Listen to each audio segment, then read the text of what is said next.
So I've been losing my fucking mind over Korthia, guys. Like, absolutely 100% mind blown about this sort of city in the sky, if you will. First of all, it's called the City of Secrets. That's what Korthia. There's a city there, and that city is called the City of Secrets. It's also been hinted at in the blue post that Korthia was once part of either the Shadowlands or part of the Maw, right? It's a long lost part of it, if you will, right?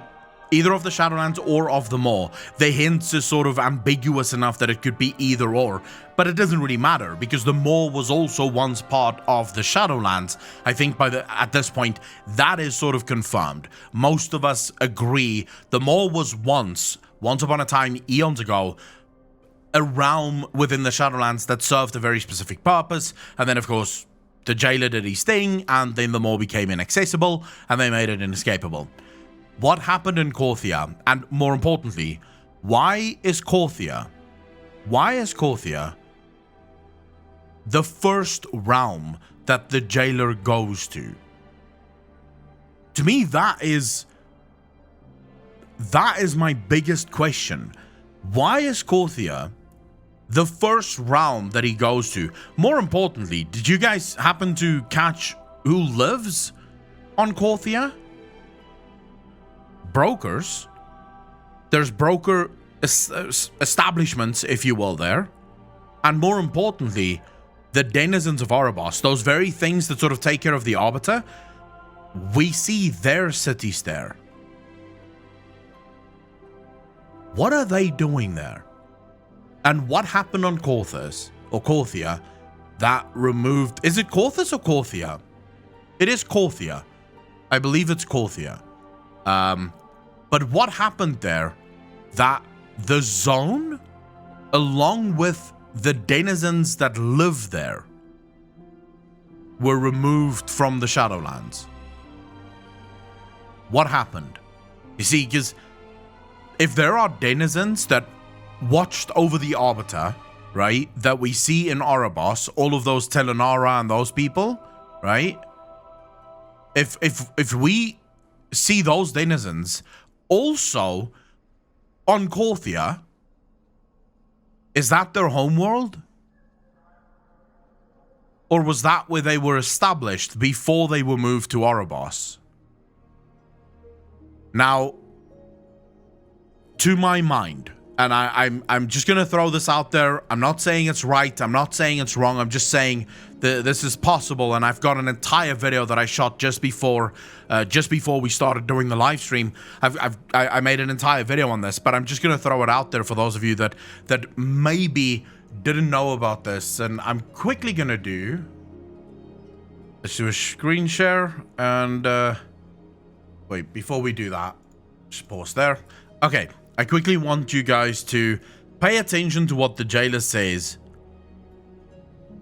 right here at the end, right? At the end. I don't care about these bits, even though that looks... Fuck me, Anduin looks cool. Anduin looks so cool. But anyways, pay attention to what is said here, right? Pay attention to what the jailer says. That, to me, is very interesting.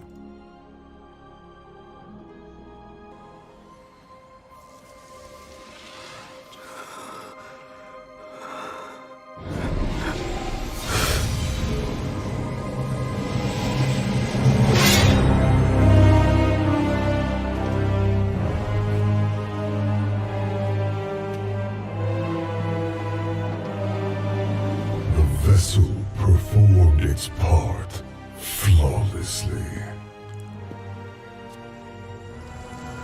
Okay, listen to this. Listen to what he says right here, right?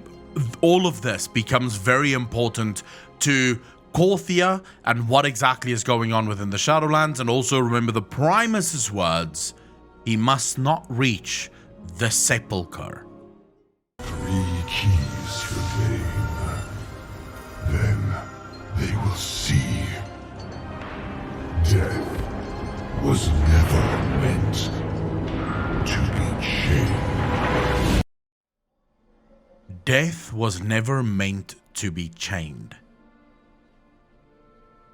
He says it as it sort of focuses on Korthia hanging in the distance with the chains pulling it closer.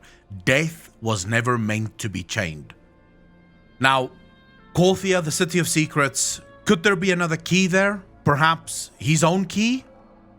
Perhaps the hole in his chest is where his key used to be. We'd have to see what the Arbiter looks like now with her key removed. Does she also now have this hole in her chest, or is that removed? I'm not saying that is 100% what is happening here. I'm just saying the jailer's stating, and if what we know about the cinematics team and how the cinematic team works, right? If we know, so we've spent a lot of time talking to Terran Gregory. There's one thing, he doesn't ever give away spoilers, but there is one thing that he told us multiple times already. Whenever they put something in a cinematic, it's meant to be there. They are very careful with what they put into cinematics, what we are allowed to see versus what we're not allowed to see, versus the messages that they want to put out. Something so small as when he pulls out the sword from the Arbiter, from the Archon, and her hand moves. I mean, something that small. He is bound to me, just as you once. Alright, so also just quickly want to talk here. I've seen a lot of people saying that they hear Arthas's voice here as well. Now, I've listened to this thing a few times already. Can you guys tell me if you hear Arthas's voice as it's changing? Because I'm not hearing it. I hear the shift from Anduin into the jailer, but I don't necessarily... I don't hear Arthas. But listen closely and tell me what you guys hear. To me, just as you once sought to bind. He is... Release this soul from your grasp. No. He is bound to me, just as you once sought to bind your own brother. I don't hear Arthas. People are saying you're hearing it sort of as he goes from Anduin to the jailer. To me, that's just a change in the voice. I do not fucking hear that as Arthas, right? I don't hear Arthas. So if you are, maybe isolate the sound clip, boost it, and let us hear the Arthas bit that you hear. Oh shit, here we go again. To me, just as you once sought to bind. You exist by his whim alone. To me, just as you once sought to bind. You trespass in my domain, mortal.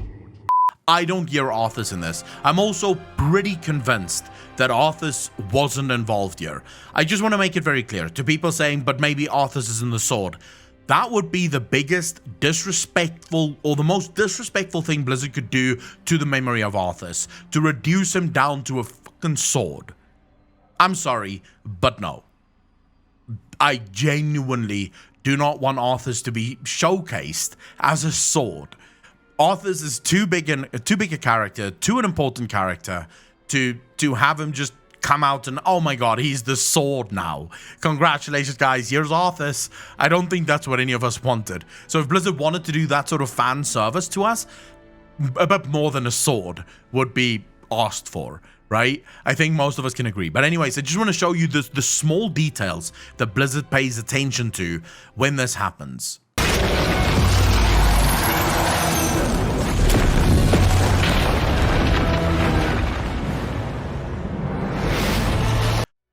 Another thing, very quickly, that I want to point out here, while I'm fucking deafened because of the extreme loudness of that, a lot of people referenced this jump shot and said, oh, this is exactly what Rathian did when he struck down N'Zoth. Could this mean that Rathian was also under the crown? No. This is just a cool shot. If you're gonna have anything happen, if you're gonna have someone be struck down, this is a really cool shot to do it with, right? I do not believe that Rathian's striking down of N'Zoth had anything to do with Anduin's striking down of the Archon, right? I genuinely don't think there's any sort of link there. So just to put everyone's mind at ease, I think this is just a really cool shot. It makes cinematic sense. It gives you that wow moment, and specifically wanting to showcase the change that Anduin goes through. How else would you do it? This is the coolest way you could do it. Because look at his transformation as he's jumping. It really does just, it's just like, wow, what the fuck, right?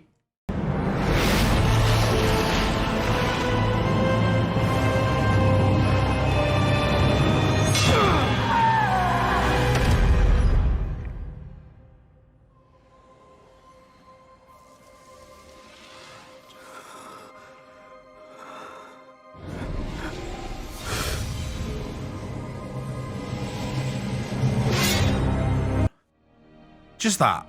All I'm showing you here is the minor details that Blizzard doesn't miss. They want you to know that the Archon isn't dead. This has been confirmed in the Q&A as well, by the way. The Q&A was done after I did my analysis video, by the way, 24 hours after, actually. My analysis video was made 24 hours prior to the Q&A. So I didn't know at that time that this was going on, but it was confirmed as well within the Q&A. Arthurius asked, what happened to Archon? Is she dead or is she just wounded? Steve, let's throw this one to you.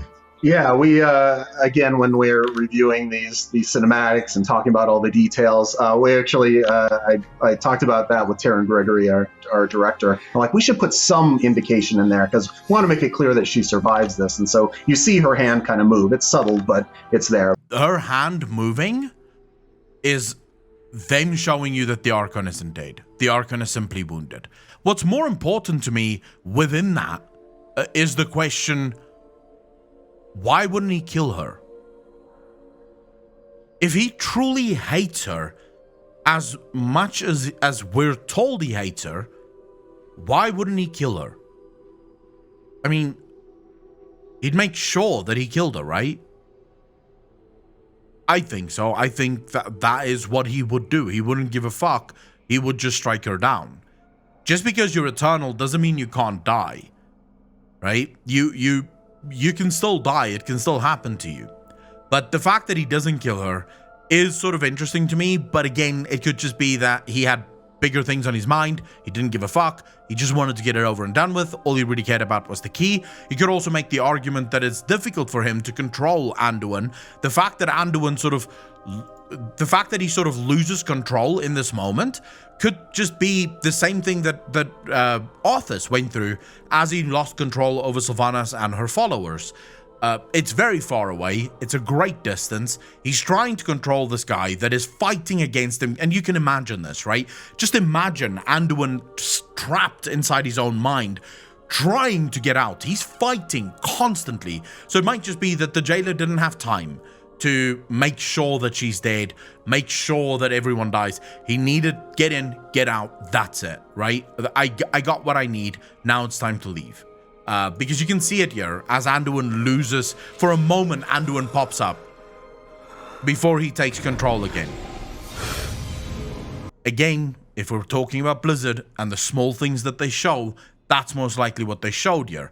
But then we get back to what we started talking about, Korthia, and what Blizzard's intentions is. Now, I'm not saying it could just be another cool shot, right? But the fact that he says they will learn death was never meant to be chained. The fact that he says that and it then shows up to this Korthia chained to the maw might mean more than what we think. Then they will see. Death was never meant to be chained. That is so fucking cool. That is such a cool shot. The jailer really is just a cool character. In my opinion, the jailer really is just an amazing character.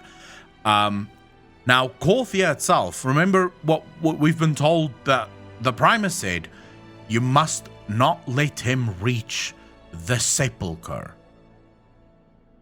Now, we've argued about the sepulchre plenty of times. The sepulchre could very easily be on Korthia. Remember, Korthia is an ancient city of secrets. It is an ancient realm that was once either part of the Maw or part of the Shadowlands, but it is connected to it. We know that there are brokers who live on Korthia. We know that there are attendants, like the Oribos attendants, also live on Korthia. So we know that Korthia was once a part of the system. It is no more. Why? Why is Korthia no longer a part of the Shadowlands? What happened on Korthia, I think, is the bigger question. Personally, I believe that Korthia is going to reveal so fucking much about the story of the Shadowlands. I think it's going to paint a picture. It's going to fill in what we've been missing. We might learn finally about the Arbiter and how she's been created, who created her, why she was created in the first place, why Korthia had to be removed. All of this, in my opinion, I think is going to be crazy. And I can't wait to set foot in Korthia. Chat, what do you guys think?